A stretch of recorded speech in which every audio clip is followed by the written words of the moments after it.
Hi guys! For today's video, magluluto tayo ng ginataang tilapia. Narito ang mga sangkap na ating gagamitin sa pagluluto. Bawang, sibuyas, luya. Paminta, magic sarap. Talong, siling green. Pechay. Isdang tilapia. Fresh gata at suka.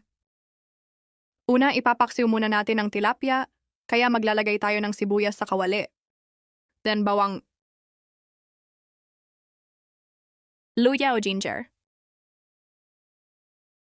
And then, ilalagay natin ang dahon ng pechay sa ilalim para hindi dumikit at masunog ang ating tilapia.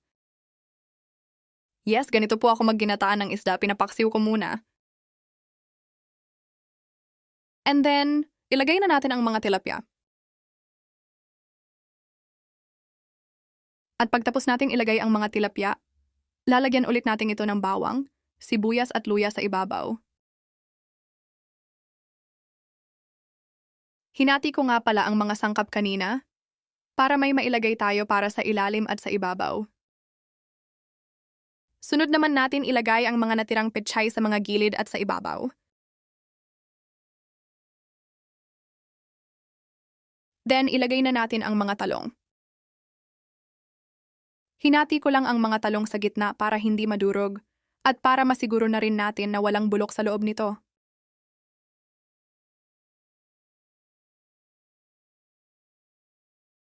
Isunod naman nating ilagay ang siling green o siling haba. Maglagay tayo ng paminta depende sa dami na inyong nais. Maglalagay din tayo ng magic sarap.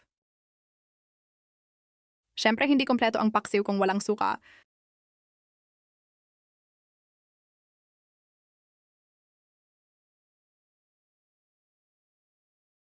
And then, nag-add ako ng konting tubig. At bago pa makalimutan, naglagay din ako ng asin. And then, atin na itong tatakpan hanggang sa kumulo. At makalipas ang ilang sandali ay kumukulo na, alisin ang takip. Hindi natin siya hahaluin para hindi madurog ang isda.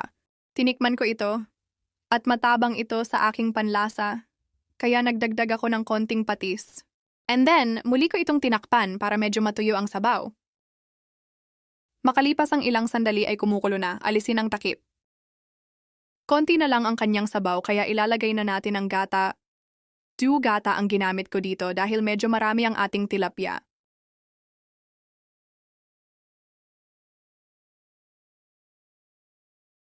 Aminin nyo, mas maraming gata, mas masarap at creamy. Pagkatapos natin ilagay ang gata ay atin itong tatakpan.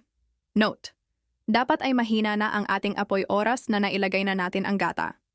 At makalipas ang mahigit kalahating oras na pagpapakulo sa mahinang apoy, ay luto na ang ating tilapia. Actually, kung gusto nyo na konti lang ang sabaw o tuyo ang pagkakaluto, ay hayaan nyo lamang siyang nakasalang sa kalan sa mahinang apoy hanggang matuyo ang sabaw. Sa akin kasi ay hindi pwede natuyo ang sabaw.